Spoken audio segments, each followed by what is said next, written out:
श्रीहनुमान्निदेशात् रामस्योल्लङ्घिताब्धिः सहरिरतगतः सेतुनापिष्टदुष्टः भूभृन्नीरावणारिं पुरगमुरुदयं पूजयित्वा ससीतं पश्यन् किं पूरुषेतं सततमपि महा प्राणमुख्योऽवतान्माम् भीमो भूद्यो न भेद्यश्चकितरिपुकृतापत्प्रतारी सलीलं रक्षोघ्नः प्राप्तकृष्णो मखकृदुतवने दुष्टः कीचकघ्नः हत्वा दुर्योधनादीन् स्वपदमुपगतो यद्विषः क्रोधतन्त्राः भूत्वा भूमौ कुशास्त्रं व्यधिशतमणिमत्पूर्वकाः पातु सोऽस्मान्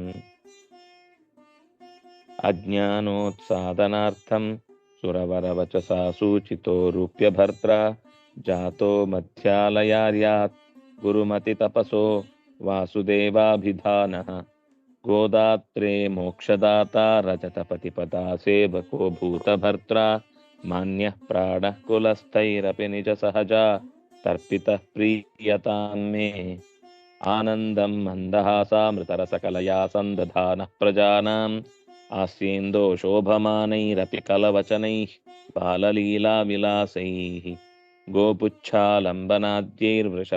गोपुच्छालम्बनाद्यैर्वृषपतिविहितापत्प्रणोदी प्रणुद्यात् अज्ञानाद्यापदं मे स्वयमिव भगवान् वासुदेवोऽसुदेवः एकाकी योजनाभ्यां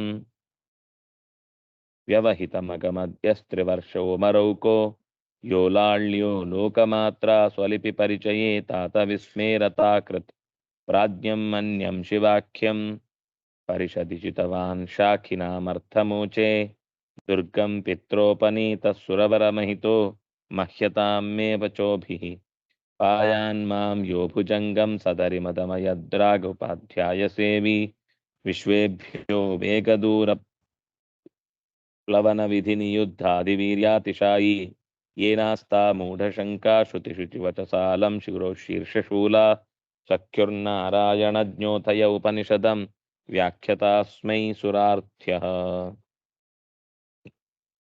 सन्न्यासे बद्धबुद्धि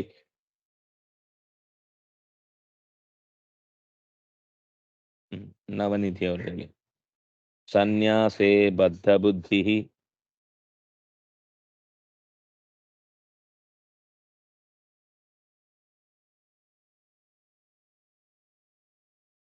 ರೂಪ ಅವರು ಹೇಳಿ ಸನ್ಯಾಸೇ ಬದ್ಧಬುದ್ಧಿಃ ಸನ್ಯಾಸೇ ಬದ್ಧಬುದ್ಧಿಃ ಇನ್ನೊಮ್ಮೆ ಸನ್ಯಾಸೇ ಬದ್ಧಬುದ್ಧಿಃ ಕೃತಹರಿನಮನಃ ಕೃತಹರಿನಮನಃ ಕೃತಹರಿನಮನಃ ಪಾರ್ಥಪೂಜ್ಯಂ ಯತಿಂ ಪ್ರಾಕ್ ಪಾರ್ಥಪೂಜ್ಯಂ ಯತಿಂ ಪ್ರಾಕ್ ಪಾರ್ಥಪೂಜ್ಯಂ ಯತಿಂ ಪ್ರಾಕ್ ಭೂಷಣ್ ಅವರು ಹೇಳಿ ಪ್ರಾಜ್ಞಂ ಗುರುವಾಜ್ಞಯಾಲಂ ಪ್ರಾಜ್ಞಂ ಗುರುವಾಜ್ಞಯಾಲಂ ಪ್ರಾಜ್ಞಂ ಗುರುವಾಜ್ಞಯಾಲಂ ಸಗುಣಹರಿವಿದಂ ಸುಗುಣಹರಿವಿದಂ ಗುಣಹರಿವಿದಂ ಸುಗುಣಹರಿವಿದಂ ತತ್ತಪಸ್ತೃಪ್ತದೇವಂ ತತ್ತಪಸ್ತೃಪ್ತದೇವಂ ಸತ್ತಪಸ್ತೃಪ್ತದೇವಂ ಸುಧಾ ಅವರು ಹೇಳಿ ಪ್ರಾಪ್ತಂ ಸರ್ವಜ್ಞ ಶಿಷ್ಯಾಖ್ಯ प्राप्तं सर्वज्ञशिष्याख्य प्राप्तं सर्वज्ञशिष्याख्य ವರಮುಪಗತೋ वरमुपगतो ವಿಸ್ವತಾತಂ ನಿಷೇದ್ಧುಂ विस्सतातं निषेद्धुं ಚೈತನ್ಯ ಅವರು ಹೇಳಿ ಪ್ರಾಪ್ತಂ ಚಾನುತ್ತರಂ ಯೋ प्राप्तं चानुत्तरं यो ವ್ಯಧಿತ ಸಹಜವಾನ್ व्यधितसहजवान् ಮಾತರಂ ಚಾವತಾನ್ಮಾಂ मातरं चावतान्माम्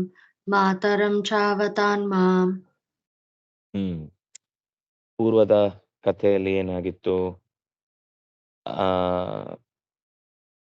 ತನ್ನ ನಗುಮುಖದಿಂದಲೇನೆ ಮುದ್ದಾದ ಮಾತುಗಳಿಂದಲೇನೆ ಊರಿನ ಜನರನ್ನ ಅಥವಾ ತನ್ನ ಸುತ್ತ ಬಂದವರನ್ನೆಲ್ಲ ಮುಗ್ಧಗೊಳಿಸಿ ಮಗು ನಗುವುದಾಗಲಿ, ಕಣ್ಣು ಹೊಡೆಯುವುದಾಗಲಿ, ಅಥವಾ ಮೂಗು ತಿರುಚುವುದಾಗ್ಲಿ, ಕೈಗೆ ಚಪ್ಪಾಳೆ ತಟ್ಟುವುದಾಗ್ಲಿ, ಮುಖವನ್ನ ಸೊಟ್ಟಗೆ ಮಾಡುವುದಾಗ್ಲಿ, ಕತ್ತನ್ನ ಪಕ್ಕಕ್ಕೆ ತಿರುಗಿಸಿ ನೋಡುವುದಾಗ್ಲಿ, ಇಂಥ ಅನೇಕ ವಿಲಾಸಗಳಿಂದ ಬೇರೆ ಬೇರೆ ತರದ ಎಷ್ಟು ಸಲ ಆ ತರ ಮಾಡಿದ್ರೂ ನೋಡೋರಿಗೆ ಬೇಜಾರಾಗಲ್ಲ. ಅದರಲ್ಲೂ ಇನ್ನು ಈ ವಾಸುದೇವ ಅನ್ನುವ ಮಗುವಿಗಂತೂ ಅದರ ವೈಶಿಷ್ಟ್ಯಗಳನ್ನ ತೋರುವುದ್ರಲ್ಲಿ ಏನು ಕಮ್ಮಿ ಇಲ್ಲ. ತಾರಮ್ಮಯ್ಯ ಅಂತ ಅದು ಒಂದ್ಸರ್ತಿ ಕೈಯನ್ನ ತಿರುಗಿಸಿ ಎದುರುಗಡೆ ಇದ್ದವರಿಗೆ ಮಾಡಿ ತೋರಿಸಿದ್ರೆ ಆ 1 ವರ್ಷದ ಮಗು ಎಷ್ಟೊತ್ತದು ಏನ್ ಮಾಡ್ತಿದ್ರು, ಮುದ್ದಾದ, ಅಂದ್ರೆ ಸಾಮಾನ್ಯ ಮನುಷ್ಯರ ಮಕ್ಕಳಲ್ಲಿಯೇ ನಮಗೆ ಬೇಸರ ಬರುವುದಿಲ್ಲ ಅವುಗಳ ಜೊತೆಗೆ ಕಾಲ ಕಳೆಯುವುದು. ಅಂದ್ರೆ ಮನಸ್ಸು ಪರಿಶುದ್ಧವಾಗಿರುತ್ತಾದ್ರಿಂದ, ನಿಷ್ಕಲ್ಮಶವಾದ ನಗುವಾದ್ರಿಂದ, ಮತ್ತು ಅದರ ತಲೆಯಲ್ಲಿ ಬೇಡವಾದ ಯೋಚನೆಗಳು ಹುಟ್ಟುವುದಕ್ಕೆ ಸಾಧ್ಯ ಇಲ್ಲದ ಸ್ಥಿತಿಯಲ್ಲಿ ಅದು ನಮ್ಮನ್ನ ಎನ್ಕರೇಜ್ ಮಾಡ್ತಾ ಇರುತ್ತೆ. ಅದರಿಂದಾಗಿ ನಮ್ಮ ಜೊತೆಗೆ ಬೆರೀಲಿಕ್ಕೆ ಬಯಸ್ತಾ ಇರುತ್ತೆ. ಆದ್ರಿಂದ ಅದರಲ್ಲೊಂದು ಸುಖ ಇದೆ. ಅದೇ ಸುಖದ ವೈಶಿಷ್ಟ್ಯ ಇನ್ನು ವಾಸುದೇವನಲ್ಲಿ ಎಷ್ಟು ಕಾಣ್ಲಿಕ್ಕೆ ಸಾಧ್ಯ. ಹುಡುಗ ಅಂತೂ ಒಂದ್ಸರ್ತಿ 1 ವರ್ಷದ ಹುಡುಗ ಬಾಲ ಹಿಡ್ಕೊಂಡು, ಎತ್ತಿನ ಬಾಲ ಹಿಡ್ಕೊಂಡು ಊರೆಲ್ಲ ಸುತ್ತಿ ಬಂದ ಮಧ್ಯದಲ್ಲಿ ಎಲ್ಲೂ ಕೂಡ ಬಾಲ ಬಿಟ್ಟಿಲ್ಲ ಅನ್ನೋದು ಬಹಳ ವಿಶಿಷ್ಟವಾದ ಸಂಗತಿ. ಅದರಲ್ಲೂ ಮಧ್ಯದಲ್ಲಿ ಒಂದ್ಸರ್ತಿ ಯಾರೋ ಒಬ್ಬ ಅವರಿಗೆ ಹಸುವನ್ನ ಸಾಕ್ಲಿಕ್ಕೋಸ್ಕರ ಒಂದಿಷ್ಟು ಸಂಪತ್ತೇನು ಕೊಟ್ಟಿದ್ದ, ಅದು ತಂದೆ ಖರ್ಚು ಮಾಡಿ ಮುಗಿಸಿದ್ರು, ಅಥವಾ ಇನ್ನೇನೋ ಒಂದು ಕಾರಣದಿಂದ ಕೊಡಬೇಕಾದ ಸಂಪತ್ತು ಇರ್ಲಿಲ್ಲ. ಅವನು ಕೂಡ್ಲೆ ಬಂದು ಕೊಡಿ ಅಂತ ಕೇಳಿದಾಗ ಮಗು ತಾನೇ ಹುಣಸೆ ಮರದ ಬೀಜದ ಮುಷ್ಟಿಯನ್ನ ತಂದು ಅವನ ಕೈಗೆ ಕೊಟ್ಟು ಅವನನ್ನ ನಿನ್ನ ಸಾಲ ಕೊಟ್ಟಾಯ್ತು ಹೊರಡು ಅಂತನ್ನುವ ಹಾಗೆ ಕೊಟ್ಟು ಕಳುಹಿಸಿದ.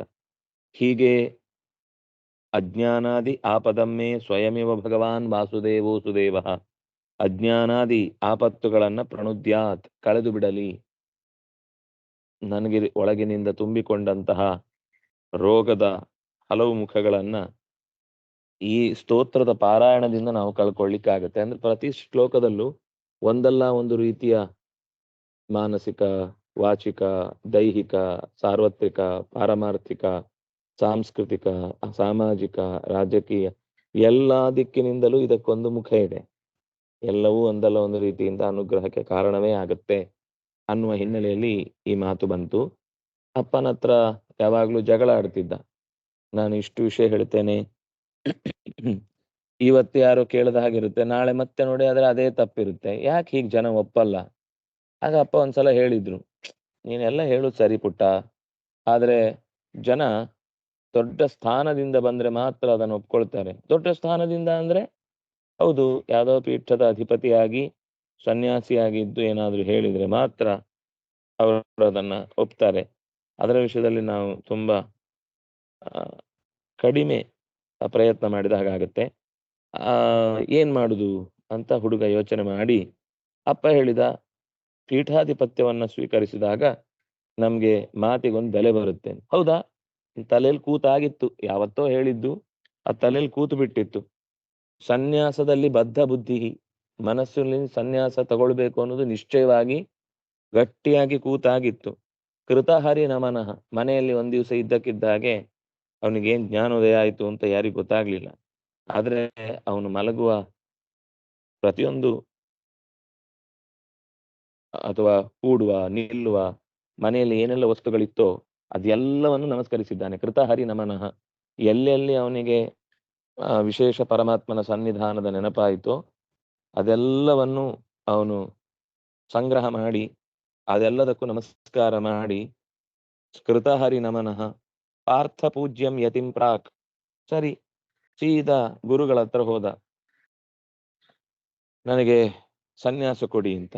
ಅಲ್ಲ, ಈ ವಾಸುದೇವ ಅಲ್ಲಿ ಹೋಗಿ ಅವರ ಹತ್ರ ದೀಕ್ಷೆಯನ್ನ ತೆಗೆದುಕೊಳ್ಳುವಂತಹ ತುರಾತುರಿಯೋ ಅಥವಾ ಅಂತ ಮಹತ್ವದ ವ್ಯಕ್ತಿಯಾಗಿಯೋ ಹೇಗೆ ಅವರು ಗಣನೆಗೆ ಬಂದ್ರು ಅನ್ನೋದನ್ನು ಒಂದು ಘಟನೆಯಾಗಿ ಹೇಳ್ತಾರೆ. ಹಿಂದೆ ಪಾಂಡವರು ಕಾಡಿನಲ್ಲಿ ಇದ್ದಾಗ, ಕಾಡಿನಲ್ಲಿ ಭೀಮಸೇನ ಸ್ವತಃ ತಾನೇ ಎಲ್ಲರಿಗೆ ಬಡಿಸಿ ಭೀಮಸೇನ ಮತ್ತು ದ್ರೌಪದಿ ಬಡಿಸಿ ತಾವು ಆಮೇಲೆ ಕೊನೆಗೆ ಕೂಡ್ತಿದ್ರು ಪಾಂಡವರು. ಅದರಲ್ಲೂ ದ್ರೌಪದಿಯ ಕೈಯಲ್ಲಿ ಬಹಳ ಪ್ರೀತಿಯಿಂದ ಅನ್ನ ಬಡಿಸಿಕೊಂಡಂತಹ ಒಂದು ಋಣ ಅವರಿಗಿತ್ತು. ಭೀಮ ಮತ್ತು ದ್ರೌಪದಿಯರ ಕೈಯಲ್ಲಿ ಅನ್ನ ಹಾಕಿಸಿಕೊಂಡಂತಹ ಋಣ ಯಾವ ವ್ಯಕ್ತಿಗಿತ್ತೋ ಅವನೇ ಈಗ ಆಚಾರ್ಯರಿಗೆ ದೀಕ್ಷೆಯನ್ನು ಕೊಡುವ ಗುರುವಾಗಿ ಅಚ್ಯುತ ಪ್ರಜ್ಞರಾಗಿ ಕಾಣಿಸಿಕೊಳ್ತಾ ಇದ್ದಾರೆ. ಅದನ್ನು ಅವರು ಹೇಳಿದು ಪಾರ್ಥ ಪೂಜ್ಯಂ.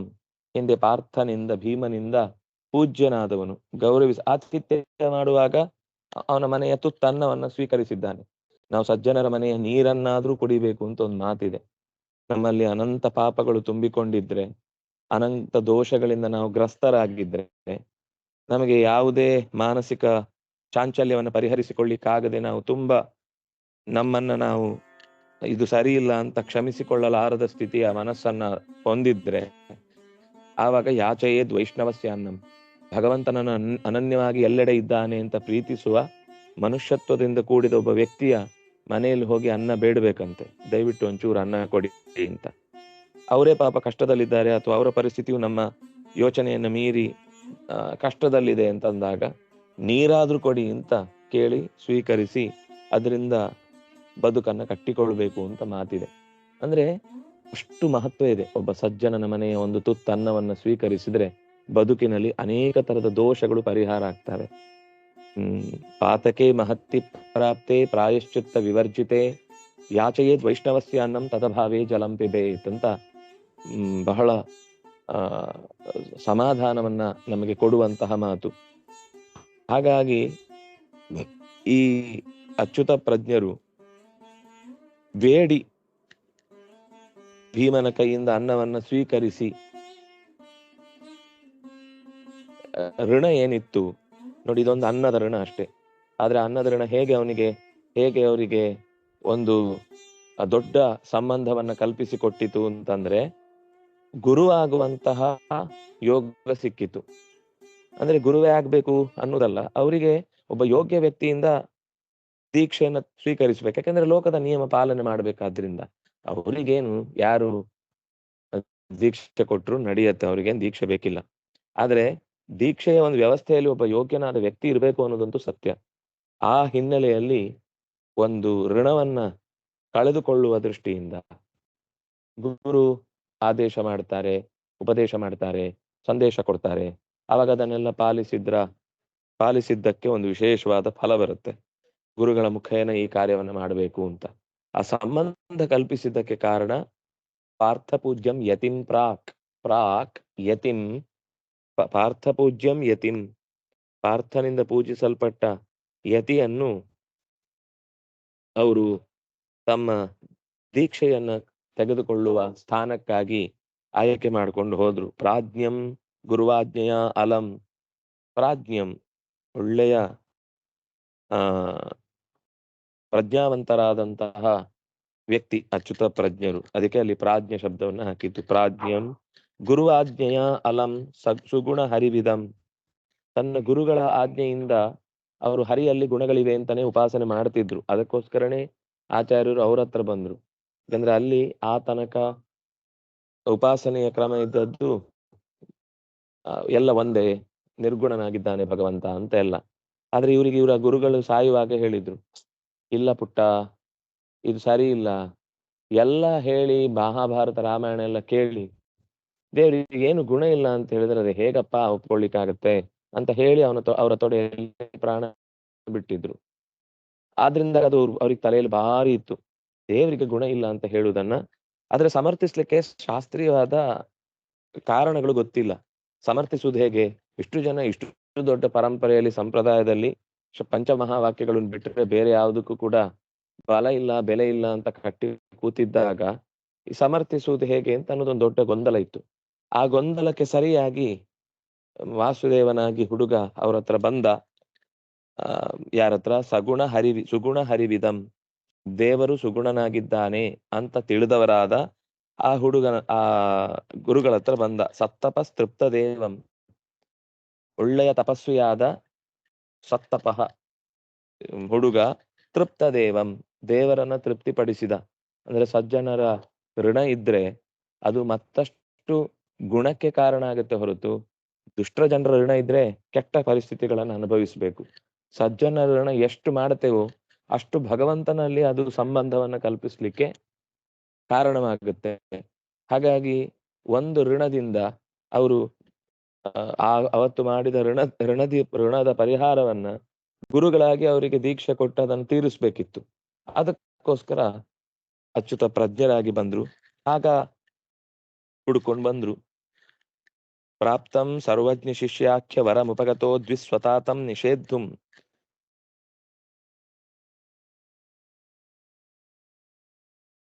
ಪ್ರಾಪ್ತಂ ಸರ್ವಜ್ಞನಾದಂತಹ ಒಬ್ಬ ಶಿಷ್ಯನನ್ನ ಗುರು ಪಡೆದ, ತನ್ನ ಜ್ಞಾನವನ್ನ ವೃದ್ಧಿಸಿಕೊಳ್ಳಿಕ್ಕೋಸ್ಕರ. ಉಪಗತಃ ಒಬ್ಬ ಸರ್ವಜ್ಞ ಶಿಷ್ಯನನ್ನ ಪಡೆಯುವುದಕ್ಕೆ ಅನುಕೂಲಕರವಾದಂತಹ ರೀತಿಯ ವ್ಯವಸ್ಥೆ ಆಯಿತು. ಅಲ್ಲಿಗೆ ತಂದೆ ಬಂದು ಮೊದಲನೇ ಸರ್ತಿ ಹೋಗ್ಬಾರದು, ನೀನು ಅಲ್ಲಿ ಈ ನಿರ್ಧಾರ ತೆಗೆದುಕೊಂಡದ್ದ ನಾನು ಒಪ್ಪಲ್ಲ ಅಂತ ಹೇಳ್ತಾರೆ. ಇಲ್ಲ, ನಾನು ತೀರ್ಮಾನ ಮಾಡಿ ಆಗಿದೆ. ಆಗ ಮತ್ತೆ ತಡೀತಾರೆ. ನೀನ್ ಅಕಸ್ಮಾತ್ ಹೀಗೆ ಮನೆಗೆ ವಾಪಸ್ ಬರ್ಲಿಲ್ಲ ಅಂದ್ರೆ ನಾನು ಕೆರೆನೋ ಬಾವಿನೋ ನೋಡ್ಕೊಳ್ಬೇಕಾಗತ್ತೆ ಅಂತ. ತಕ್ಷಣ ಹುಡುಗ ತಾನು ಹುಟ್ಟಿದ್ದ ಬಟ್ಟೆಯನ್ನ ಎರಡಾಗಿ ಕತ್ತರಿಸಿ ಲಂಗೋಟಿಯಾಗಿ ತೊಟ್ಟು, ನಾನು ನನ್ನ ದೀಕ್ಷೆಯನ್ನ ತೊಡುವುದಕ್ಕೆ ಸಿದ್ಧನಿದ್ದೇನೆ, ನೀವು ನಿಮ್ಮ ಬಾವಿಯನ್ನು ನೋಡ್ಕೊಳ್ಳಿ ಅಂತ.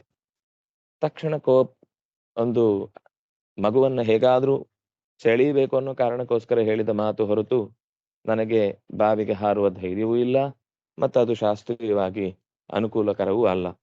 ಹೀಗೆ ದ್ವಿಸ್ವತಾತಂ ನಿಷೇಧುಂ, 2 ಬಾರಿ ತನ್ನನ್ನ ತಡೆಯ ಬಂದ, ದೀಕ್ಷೆಯನ್ನ ತೆಗೆದುಕೊಳ್ಳಕೂಡದು ಅಂತ ತಡೆಯಲಿಕ್ಕೆ ಬಂದಂತಹ ತಂದೆಯನ್ನ ಅನಾಯಾಸವಾಗಿ ಬಾಯಿ ಮುಚ್ಚಿಸಿದ. ಅಷ್ಟು ಮುಚ್ಚಿಸಿದ ಮೇಲೆ ತಾಯಿ ಹತ್ರ ಹೋಗಿ, ಆ ಮಗು ನಿನ್ನ ಒಪ್ಪಿಗೆ ಇಲ್ಲದೆ ದೀಕ್ಷೆಯನ್ನ ಸ್ವೀಕರಿಸಲಾರೆ ಅಂತ ಹೇಳಿದ್ದಾನೆ, ಅದರಿಂದ ನೀನಂತ ಒಪ್ಪಿಗೆ ಕೊಡಬೇಡ. ಅಂದ್ರೆ ಅಮ್ಮನ ಹತ್ರ ಒಪ್ಪಿಗೆ ತಗೊಂಡೇ ದೀಕ್ಷೆಯನ್ನ ಸ್ವೀಕರಿಸಬೇಕು ಅಂತ ಇದ್ದದ್ದು. ಆದ್ರೆ ಆ ಹುಡುಗ ಅಮ್ಮನನ್ನ ಒಪ್ಪಿಸ್ಲಿಕ್ಕಾಗಲ್ಲ ಅಂತ ಅಪ್ಪ ಗುಟ್ಟಾಗಿ ಮೊದಲೇ ಅಮ್ಮನ ಹತ್ರ ಬಂದು ಹೇಳಿದ್ದಾರೆ. ಹುಡುಗ ಬಂದಾಗ ವಾಸುದೇವ ಬಂದು ನಿಂತ ಅಮ್ಮನ ಹತ್ರ. ಅಮ್ಮ 10 ಸಲ ಕರೆದ್ರು ತಿರುಗಿ ನೋಡ್ಲಿಲ್ಲ ಅವಳು. ಆಗ ಅರ್ಥ ಆಯ್ತು, ಅಪ್ಪ ಏನೋ ಮಾಡಿಟ್ಟಿದ್ದಾನೆ, ಅಮ್ಮನ ಹತ್ರ ಹೇಳಿಟ್ಟಿದ್ದಾನೆ, ಆದ್ರಿಂದಾಗಿ ನನ್ನನ್ನ ಅಮ್ಮ ತಿರುಗಿ ನೋಡ್ತಿಲ್ಲ. ಅಪ್ಪನ ಬಗ್ಗೆ ತುಂಬಾ ಪ್ರೀತಿ ಇತ್ತು, ಆದ್ರೆ ಅಪ್ಪನಿಗೆ ಮಗನನ್ನ ಸನ್ಯಾಸಕ್ಕೆ ಹೊರಡ್ತಾನೆ ಅಂತಂದಾಗ ತಡ್ಕೊಳ್ಲಿಕ್ಕಾಗದೆ ಹೀಗೆಲ್ಲ ಮಾಡಿದ್ದಾರವರು ಅಂತ ಗೊತ್ತಿದೆ. ಅದಕ್ಕೋಸ್ಕರ ಅಮ್ಮನ ಹತ್ರ, ನೀನು ಮಾತಾಡ್ಸಲ್ಲ ಅಂದ್ರೆ ತೊಂದರೆ ಇಲ್ಲ ಅಮ್ಮ, ಒಂದು ವಿಷಯ, ನಿನಗೆ ಕಣ್ಣ ಮುಂದೆ ಕಾಣುವ ಹಾಗೆ ನಾನು ಓಡಾಡಿಕೊಂಡಿರ್ಬೇಕು ಅಂತಾದ್ರೆ ನನಗೆ ದೀಕ್ಷೆ ತೆಗೆದುಕೊಳ್ಳಿಕ್ಕೆ ಅವಕಾಶ ಕೊಡು. ಇಲ್ಲ, ನಿನ್ನ ಅಪೇಕ್ಷೆಯನ್ನ ಮೀರಿ ನಾನು ಯಾವತ್ತೂ ಕೂಡ ದೀಕ್ಷೆ ತಗೊಳ್ಳಲ್ಲ, ಆದ್ರೆ ಮುಂದೆ ಯಾವತ್ತೂ ನಿನ್ನ ಕಣ್ಣಿಗೆ ನಾನು ಕಾಣಿಸಲ್ಲ, ಎಲ್ಲಿಗೆ ಹೋಗ್ತೇನೆ ಅಂತ ನನಗೂ ಗೊತ್ತಿಲ್ಲ. ನಿನ್ನ ಒಪ್ಪಿಗೆ ಇಲ್ಲದೆ ನಾನು ದೀಕ್ಷೆ ತಗೊಳ್ಳಲ್ಲ, ಆದ್ರೆ ನಿನ್ನ ಕಣ್ಣಿಗೆ ಯಾವತ್ತೂ ನಾನು ಕಾಣಿಸಲ್ಲ. ಹೀಗೆ ಹೇಳಿದ ತಕ್ಷಣ ಅನುತ್ತರಂ ವ್ಯಥಿತ ಮಾತರಂ, ಅನುತ್ತರಂ ಅವಳ ಬಾಯಿಗೆ ಮಾತಿಗೆ ಅವಕಾಶವೇ ಇಲ್ಲ ಅಂತ ಮಾಡಿದ್ರು. ಆದ್ರೆ ಒಂದಿತ್ತು ಇಬ್ಬರಲ್ಲೂ, ನೀನು ಹೀಗೆ ನಮ್ಮನ್ನ ನಡುದಾರಿಯಲ್ಲಿ 12 ವರ್ಷಗಳ ದೀರ್ಘಕಾಲಿಕವಾದ ತಪಸ್ಸಿನ ಫಲವಾಗಿ ಪಡೆದ ನಿನ್ನನ್ನ 12 ಕ್ಷಣಗಳ ಒಳಗೆ ತ್ಯಾಗ ಮಾಡಿ ಬಿಟ್ಟು ಬಿಡಬೇಕು ಅನ್ನೋದು ತುಂಬಾ ದುಃಖದ ಸಂಗತಿ. ತಂದೆ ತಾಯಿಗಳಾಗಿ ನಮ್ಮ ಬದುಕಿನ ಕೊನೆಗಾಲಕ್ಕೆ ಬಾಯಿಗೊಂದು ತೀರ್ಥ ಹಾಕಿ ನಮ್ಮ ಹೆಸರಿನಲ್ಲಿ ಶ್ರಾದ್ದವನ್ನ ಮಾಡುವ ಒಬ್ಬ ವ್ಯಕ್ತಿ ಇದ್ದ ಅಂದ್ರೆ ನಮ್ಗೆ ಉತ್ತಮವಾದ ಗತಿ ಸಿಕ್ಕಿ ಮತ್ತೊಳ್ಳೆಯ ಜನ್ಮವನ್ನು ಪಡೀಲಿಕ್ಕೆ ಸಾಧ್ಯ ಆಗುತ್ತೆ. ಅದಿಲ್ಲದೆ ನಮ್ಮ ಬದುಕಿಗೆ ಏನ್ ಅರ್ಥ? ನಾವು ಕರ್ತವ್ಯ ನಿರ್ವಹಿಸಿದ್ದನ್ನ ಮುಂದುವರಿಸುವ ತಲೆಮಾರು ಒಂದು ಬೇಕಲ್ವಾ?